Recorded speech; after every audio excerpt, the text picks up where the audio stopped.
Hello friends, कैसे हैं। My name is सर्विस Singh. Welcome to you my class. आज का टॉपिक क्या है? इकोसिस्टम के सब्जेक्ट में मैंने बता दिया है, लेकिन आज मैं आपको इकोसिस्टम के टाइप्स बताने वाला हूँ। टाइप्स ऑफ इकोसिस्टम कितने प्रकार का होता है, ये इंटरमीडिएट के लिए, बीएससी के लिए मोस्ट इम्पॉर्टेंट क्वेश्चन है। तो इकोसिस्टम, आइए बात करते हैं। इकोसिस्टम कितने प्रकार के होते हैं, कितने प्रकार का पारितंत्र होता है, कितने प्रकार का पारिस्थितिक तंत्र होता है। तो सबसे पहले अगर हमारा क्लास आप अटेंड करते हैं तो उसे सब्सक्राइब कर लीजिए और बेल आइकन का भी बटन दबा दीजिए, जिससे कि मेरे वीडियो का नोटिफिकेशन आपके पास तक पहुंचता रहे। तो ठीक है, सीधे सीधे चलते हैं इस टॉपिक पर। क्या है इकोसिस्टम, कितने प्रकार का होता है? टाइप्स ऑफ इकोसिस्टम, कौन कौन से इकोसिस्टम होते हैं?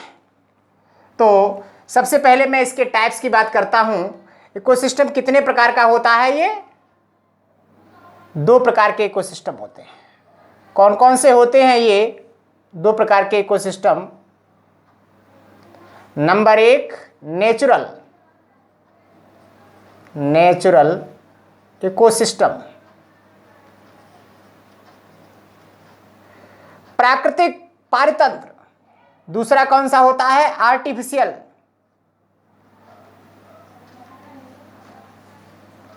इकोसिस्टम।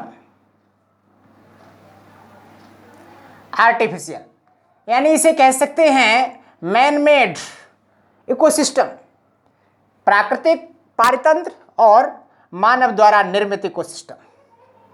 ओके, आगे बात करते हैं। अब नेचुरल इकोसिस्टम जो होते हैं वो कितने प्रकार के होते हैं? वो दो प्रकार के होते हैं। नेचुरल होते हैं, जो प्राकृतिक होते हैं, वो इकोसिस्टम कितने प्रकार के होते हैं? दो प्रकार के होते हैं।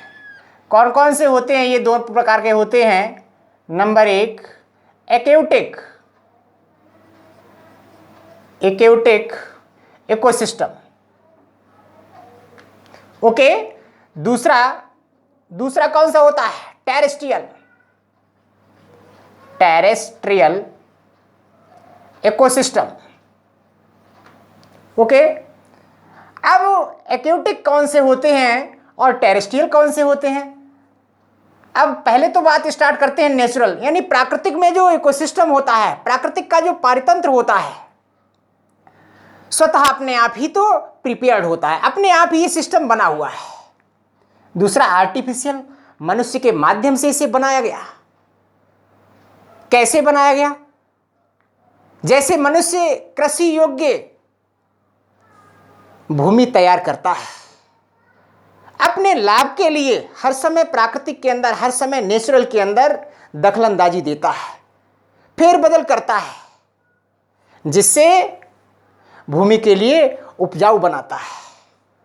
जैसे क्रॉपलैंड्स, उपजाऊ भूमि को बनाना, एक्वेरियम, जीवशाला तैयार करना, ये क्या है? ये मानव के माध्यम से, मनुष्य के माध्यम से बनाए हुए आर्टिफिशियल इकोसिस्टम है।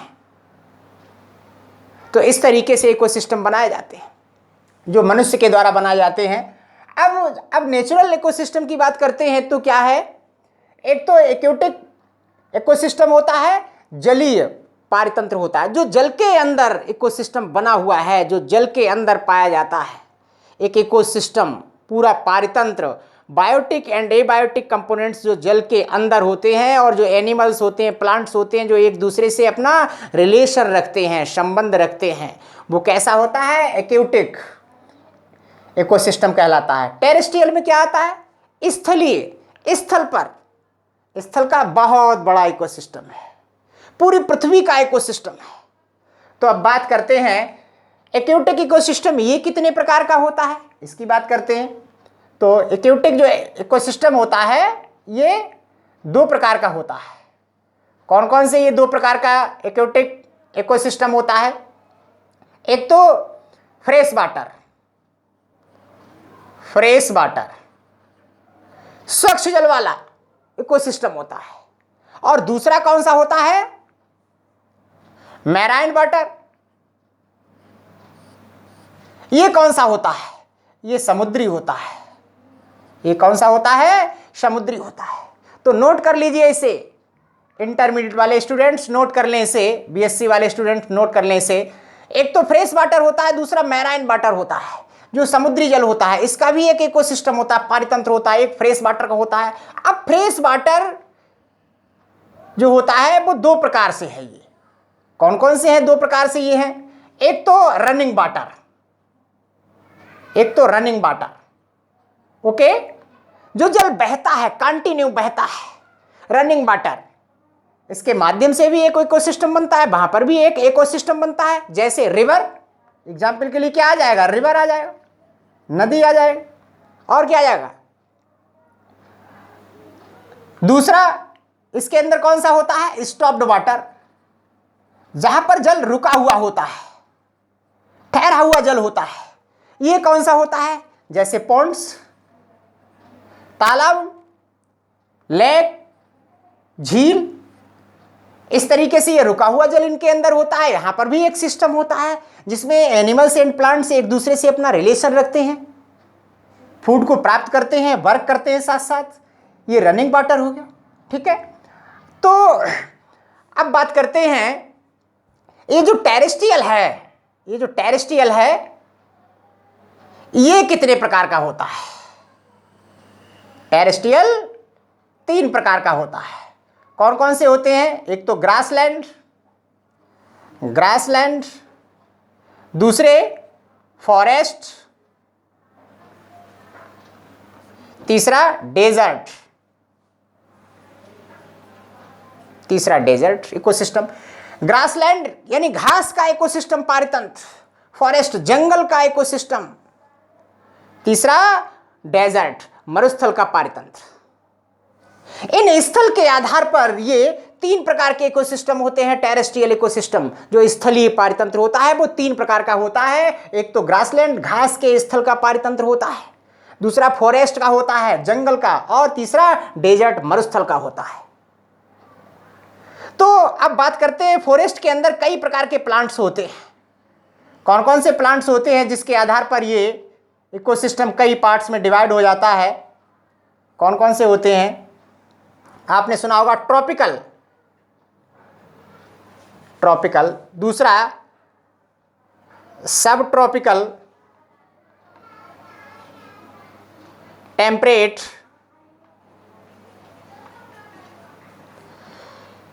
चौथा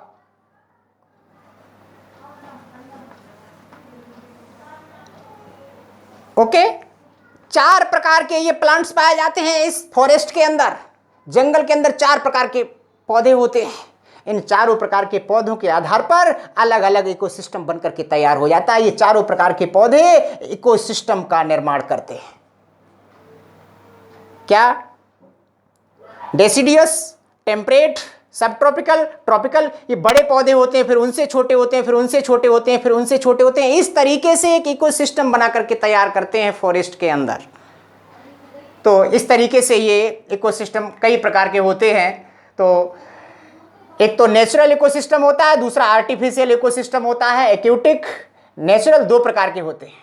आर्टिफिशियल ये मानव के द्वारा बनाया जाता है। इसमें जीवशाला आ जाती है, इसमें जीवशाला आ जाती है, क्रॉपलैंड आ जाती है, कृषि योग्य भूमि बनाई जाती है। मनुष्य अपने लाभ के लिए, प्राप्त करने के लिए हर समय नेचुरल में दखलंदाजी देता है और कुछ न कुछ इकोसिस्टम बना करके, एक नया इकोसिस्टम बना करके तैयार कर देता है।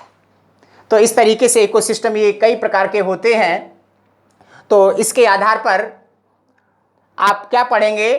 पॉन्ड्स इकोसिस्टम आप पढ़ेंगे। स्टॉप्ड वाटर, जहां पर जल रुका हुआ होता है, ये मोस्ट इंपॉर्टेंट क्वेश्चन है, इसे तैयार कर लीजिएगा। तो जो पॉन्ड्स का इकोसिस्टम होता है, तालाब का जो परितंत्र होता है, उसे आप देखिएगा। तो ध्यान दीजिए, तालाब का एक परितंत्र होता है। तालाब के अंदर भी एनिमल्स एंड प्लांट्स एक दूसरे से रिलेटेड होते हैं, एक दूसरे से संबंधित होते हैं, एक दूसरे के साथ जीवन यापन करते हैं। तो इस तरीके से यहाँ पर भी एक बैलेंस बना हुआ है। तालाब के अंदर जो जल स्टॉप्ड है, रुका हुआ जल है, यहाँ पर भी एक इकोसिस्टम बना हुआ है जिससे सारे एनिमल्स एंड प्लांट्स एक दूसरे से रिलेटेड हैं। तो ध्यान दीजिए, ये क्या है? एक पॉन्ड्स है, एक तालाब है। इस तालाब के अंदर कई प्रकार के एनिमल्स होते हैं, कई प्रकार के प्लांट्स भी होते हैं, डिकम्पोजर्स भी होते हैं। तो यहाँ पर भी पॉन्ड्स इकोसिस्टम के अंदर भी दो प्रकार के क्या पाए जाते हैं, कंपोनेंट्स होते हैं। एक तो बायोटिक कंपोनेंट्स होते हैं, दूसरे एबायोटिक कंपोनेंट्स होते हैं। एक तो बायोटिक होते हैं और दूसरे एबायोटिक होते हैं। जैवीय घटक होते हैं और अजैवीय घटक होते हैं। ये इन घटकों के आधार पर भी एनिमल्स के अंदर एक दूसरे से अपना रिलेशन रखते हैं। जो जैवीय घटक होते हैं वो कौन कौन से होते हैं, जैवीय घटक, बायोटिक कंपोनेंट्स।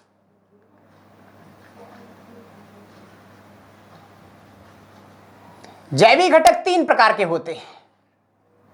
कौन कौन से होते हैं,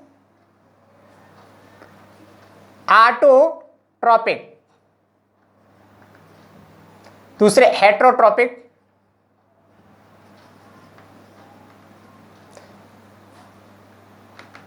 और तीसरे कौन से होते हैं, डिकम्पोजर्स होते हैं।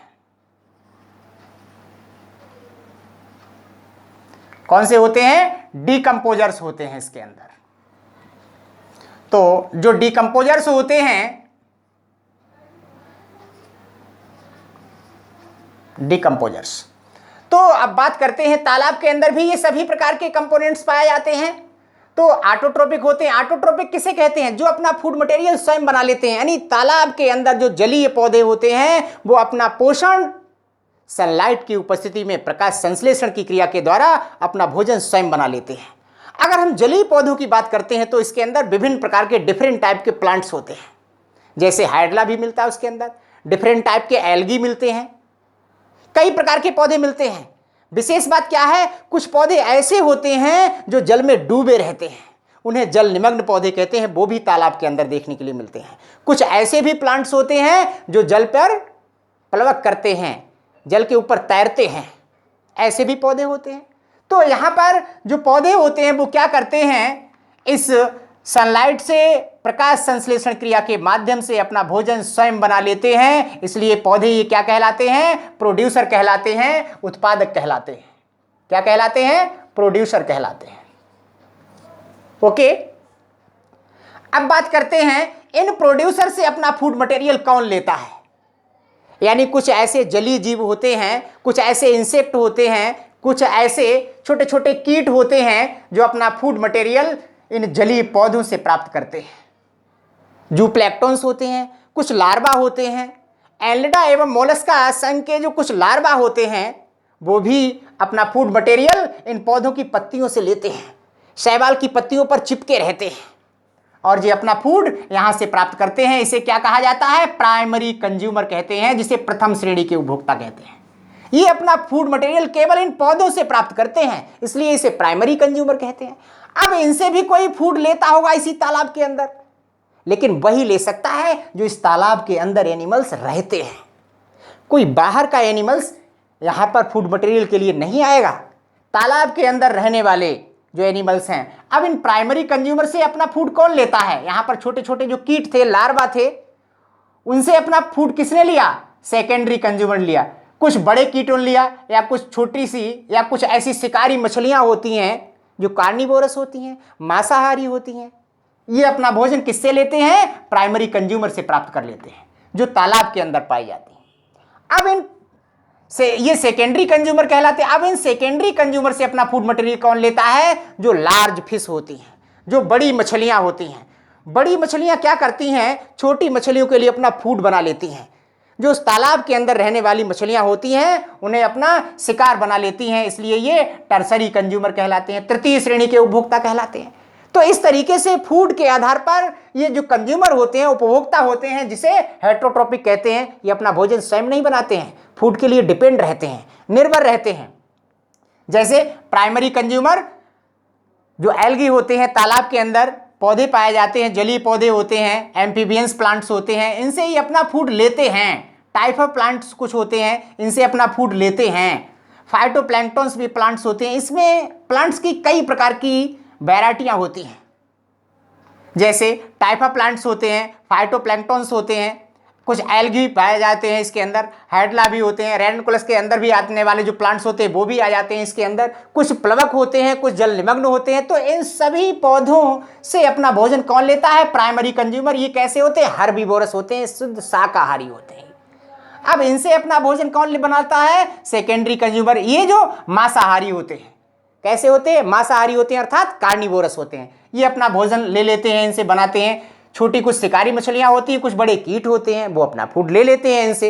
ओके, आगे बात करते हैं। अब इनसे अपना फूड कौन लेता है? टर्सरी कंज्यूमर लेते हैं, जो तृतीय श्रेणी के उपभोक्ता कहलाते हैं, जैसे लार्ज फिश। लार्ज फिश इनसे अपना फूड लेती हैं, ये टर्सरी कंज्यूमर कहलाते हैं, जो सेकेंडरी कंज्यूमर से अपना फूड लेते हैं। तो इस तरीके से एक तालाब के अंदर, इस तालाब के अंदर जो एनिमल्स होते हैं वो एक दूसरे से फूड मटेरियल के लिए प्राप्त करते हैं। ये एक चेन बनी हुई है इसके अंदर। ओके, अब बात करते हैं इस डिकम्पोजर्स की।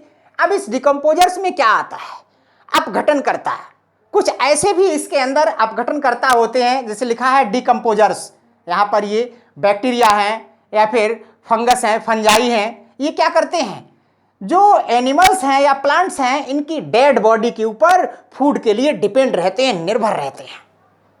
जब ये पौधे मृत हो जाते हैं या एनिमल्स की बॉडी डेड कंडीशन में आ जाती है, तो उनसे ये डिकम्पोजर्स अपघटनकर्ता क्या करते हैं? फूड प्राप्त करते हैं और उनकी बॉडी के लिए अपघटित कर देते हैं। कार्बनिक पदार्थों को सरल अवयवों में उसे तोड़ देते हैं, जिससे वो मिट्टी में मिल जाते हैं, दोबारा मिट्टी के अंदर मिल जाते हैं। और जब दोबारा ये मिट्टी के अंदर मिल जाते हैं और पौधे क्या करते हैं? उन्हें जड़ों के माध्यम से पुनः अवशोषित कर लेते हैं। तो इस तरीके से इस तालाब के अंदर जितने एनिमल्स होते हैं, प्लांट्स होते हैं, वो एक दूसरे से फूड मटेरियल के लिए प्राप्त करते रहते हैं। ये प्रोसेस कंटिन्यू चलती रहती है। अगर इनमें से कोई सी एक चीज के लिए हटा लिया जाए तो क्या होगा? पूरे पॉन्ड का जो इकोसिस्टम है उसका बैलेंस बिगड़ जाएगा, उसका संतुलन बिगड़ जाएगा। तो अब बात करते हैं दूसरे कौन से आते हैं इसमें? एबायोटिक।